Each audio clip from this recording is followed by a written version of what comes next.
नमस्कार विद्यार्थी मित्रांनो. असं म्हणतात की ज्याला स्वतःचा इतिहास माहीत नाही तो आयुष्यात इतिहास निर्माण करू शकत नाही.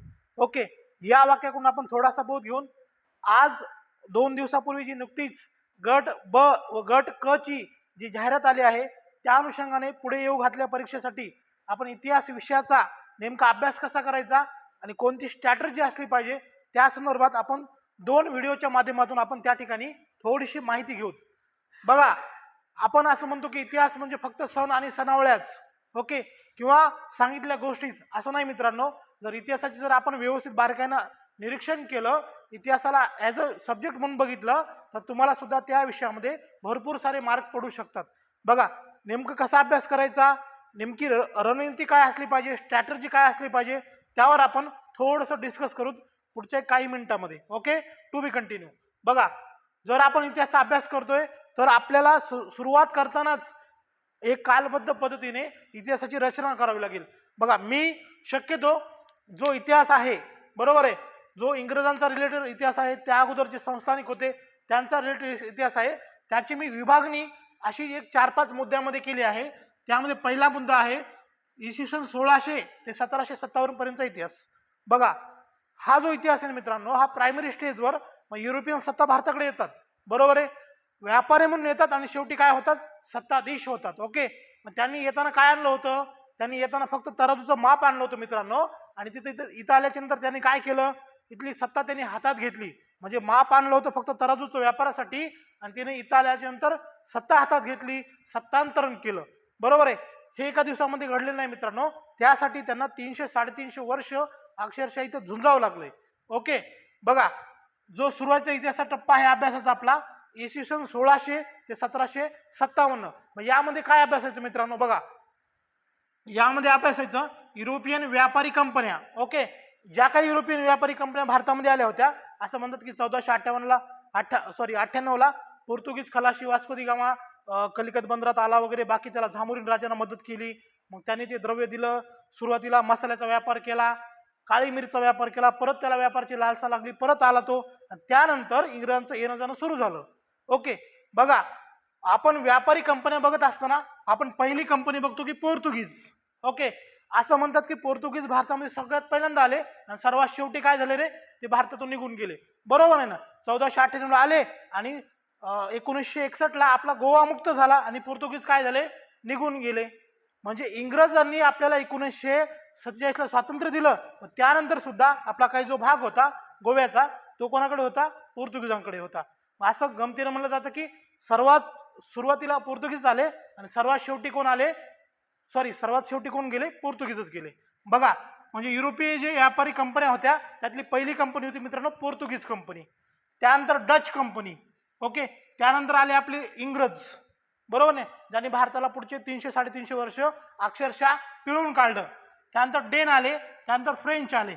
बघा, ह्या ज्या 5 मुख्य कंपन्या आहेत मित्रांनो, या व्यतिरिक्त व्यापाराच्या लालसेने युरोपीय देशामधून भरपूर साऱ्या कंपन्या भारतामध्ये आल्या होत्या, बरोबर आहे. कंपन्या म्हणण्यापेक्षा तिथल्या व्यापारी लोकांचा गट आला होता, परंतु त्यांना व्यापारामध्ये काय झालं, पुरेशा प्रमाणात काय झालं, संधी निर्माण झाली नाही, स्थानिक वातावरण व्यवस्थित नव्हतं, किंवा त्यांना इथं काय झालं असेल, अनुकूलन झालं नसेल त्यांचं, त्यामुळे त्यांना काय झालं, आपला जे काही बोऱ्या बस्तान असतो ते गुंडाळणे आणि वापस जावं लागलं.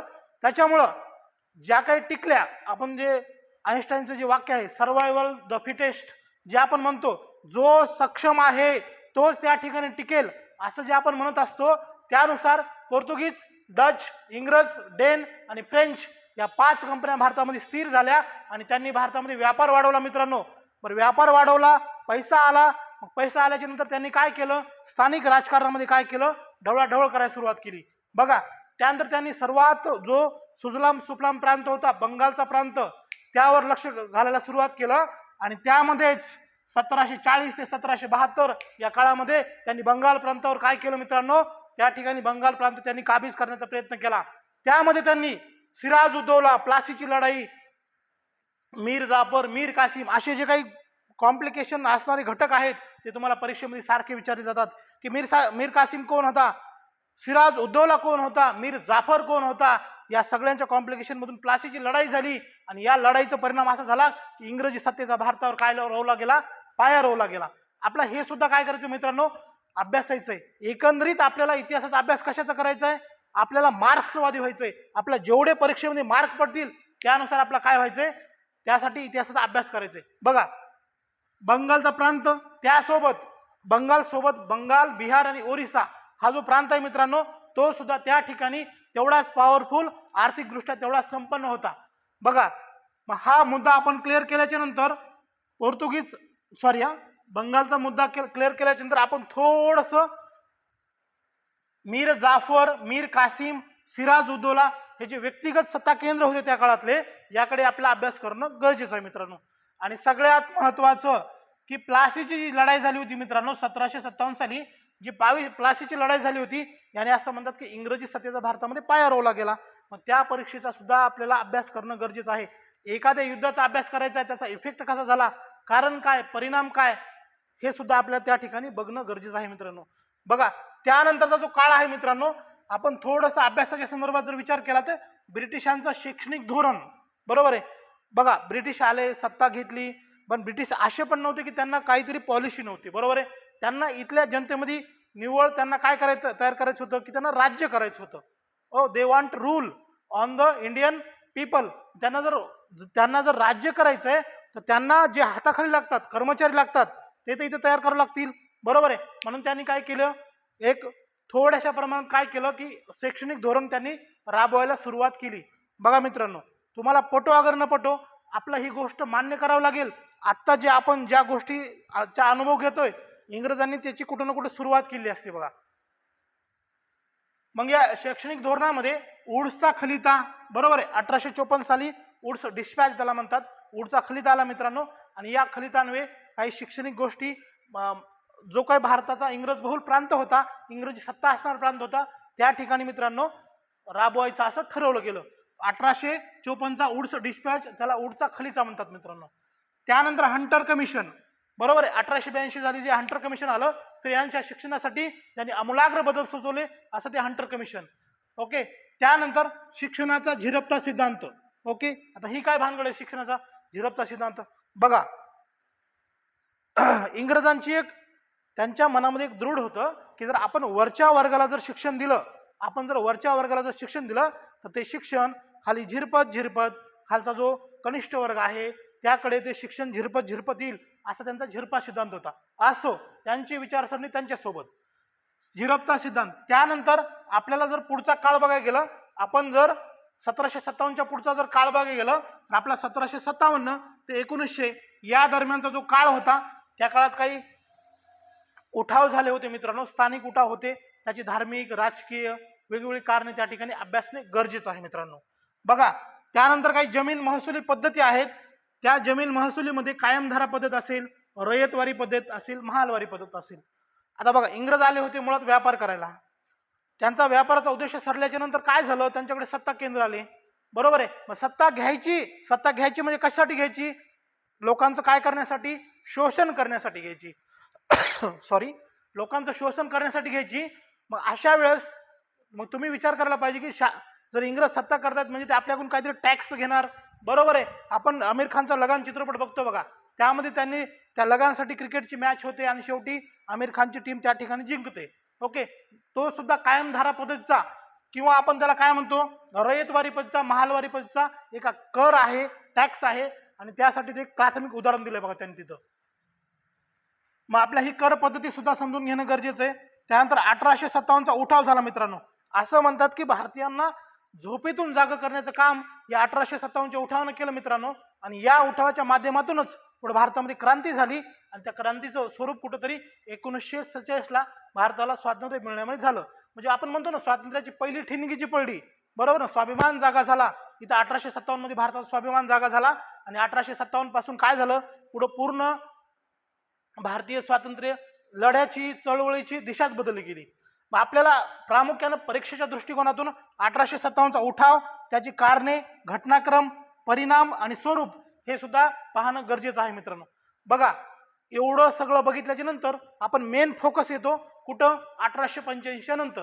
ओके, आता हे जे पहिले दोन टर्म आहेत हे आपण लाईटली घेतले थोडे. त्यानंतर सिरियसली ज्या टॉपिकवर प्रश्न येतात किंवा जो कालखंड आयोग सिरियसली घेतो, बरोबर आहे, आपण कोणाचे बांधील नाही, आपण फक्त आयोगाचे बांधील आहोत.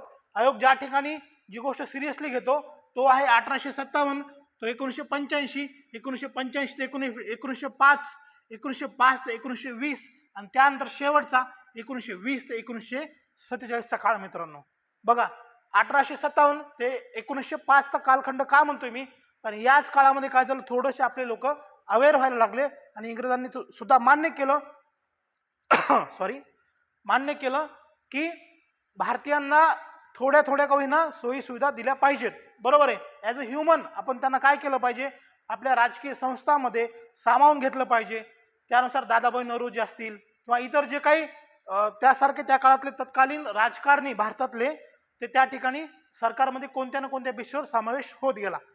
जो काळ होता 1857 आणि 1885चा, यामध्ये प्रामुख्याने शैक्षणिक राजकीय इत्यादी गोष्टी तुम्हाला त्या ठिकाणी पाहावे लागतील. याच काळामध्ये आपण एक महत्वाची घटना घडली की राष्ट्रीय काँग्रेसची स्थापना झाली. बरोबर आहे. राष्ट्रीय काँग्रेसची स्थापना झाली आणि ही सर्वात महत्वाची घटना होती की राष्ट्रीय काँग्रेसची काय झाली, स्थापना झाली. बरोबर आहे. आणि या स्थापनेपासूनच कुठेतरी भारतीय एकत्रित यायला लागले, संघटित व्हायला लागले आणि त्यांनी काय केलं, या संघटनाद्वारे आपल्या मागण्या ज्या होत्या इंग्रजांपर्यंत पोहोचवायला सुरुवात केली. बघा मित्रांनो 1885 नंतरचा जो काळ आहे, 1885 ते 1905 असं मी या काळाचं डिवायडेशन करतो. हा काळ आहे मित्रांनो मवाळवादी विचारसरणीचा. बरोबर आहे. मवाळवादी विचारसरणी म्हणजे काय, म्हणजे अशी विचारसरणी की ज्यांचा पूर्णतः विश्वास आहे की इंग्रज सरकार, मी तुम्हाला जर मागण्या निवेदन दिले, विनंत्या केल्या तर माझ्या इंग्रज मागण्या मान्य करू शकतील, असा जो काळ आहे मित्रांनो विचारसरणीचा, तो आहे मवाळवादी काळ. बरोबर आहे. त्यानंतर पुढचा जो काळ आहे 1905 ते 1920 हा आहे मित्रांनो जहालवादी कालखंड. या कालखंडामध्ये जो आपण म्हणतो की लाल बाल पाल, बरोबर आहे, जी जहालवादी कालखंड होता त्यामध्ये लाल बाल पाल हे तीनच नाव गाजले आणि त्यांनी हा कालखंड मित्रांनो त्या ठिकाणी काय केला, लोकांमध्ये जनजागृती केली आणि अक्षरशः असं म्हणतात की 1 ऑगस्ट 1920 ला जेव्हा टिळकांचा मृत्यू झाला, जर टिळकांचा मृत्यू झाला नसता तर पुढच्या काही वर्षामध्ये भारताला काय भेटलं असतं, स्वातंत्र्य भेटलं असतं. कारण तो त्यांनी काळ तसा गाजवला होता इंग्रजांमध्ये, तशी विचारसरणी त्यांनी म्हणजे प्रभावीपणे त्यांच्या मनावर असं बिंबवलं होतं. बघा त्यानंतर 1920च्या नंतर जो काळ येतो ते आहे गांधी युग, 1920 ते 1947. बघा या युगामध्ये मी ह्याला गांधी युग काय म्हटलंय, कारण इथं पूर्णतः महात्मा गांधी यांचं प्रभुत्व होतं मित्रांनो. जरी आजूबाजूला प्रभावी नेते असतील तरी सुद्धा वन मॅन शो होता महात्मा गांधी.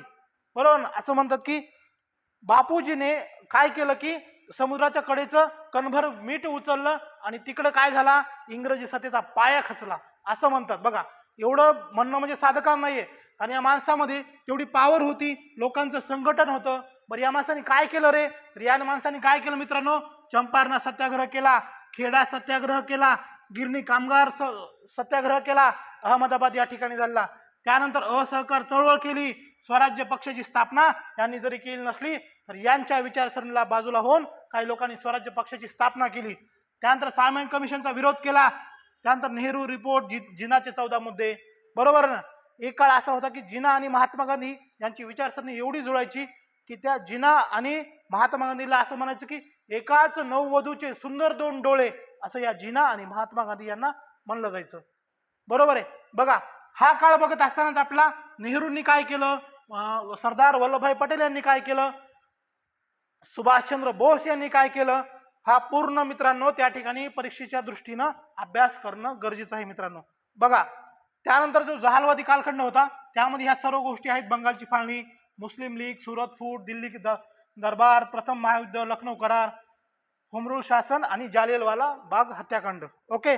अजून एक सांगतो मित्रांनो, इतिहासामध्ये आता समजा 2024 चालू आहे, तुम्ही पाठीमागे जायचं 2024 ला 100 वर्ष कधी पूर्ण होतात, 50 वर्ष कधी पूर्ण होतात, 25 वर्ष कधी पूर्ण होतात हे बघायचं आणि त्याच वेळेसच्या इतिहासाच्या घटना पाठ करून ठेवायच्या. जसं 1924 डायरेक्ट पाठीमागे 100 वर्ष जातोय मी, 1924 ला काय झालं होतं किंवा 1924च्या आजूबाजूला काय झालं होतं हे इतिहासामध्ये तुम्ही पाठ करून ठेवायचं. ॲक्युरेटली तुम्हाला परीक्षेमध्ये तीच गोष्ट येत राहणार. बघा मित्रांनो, या व्हिडिओच्या माध्यमातून आपण इतिहास विषयासंदर्भात बरीचशी माहिती तुम्हाला देण्याचा प्रयत्न केला आहे. या ठिकाणी सर्वांना एक विनंती आहे की आपण जर नवीन असाल तर चॅनलला सबस्क्राईब करा. यापुढे सुद्धा असेच नवनवीन व्हिडिओ यावर येत राहतील. थँक्यू मित्रांनो.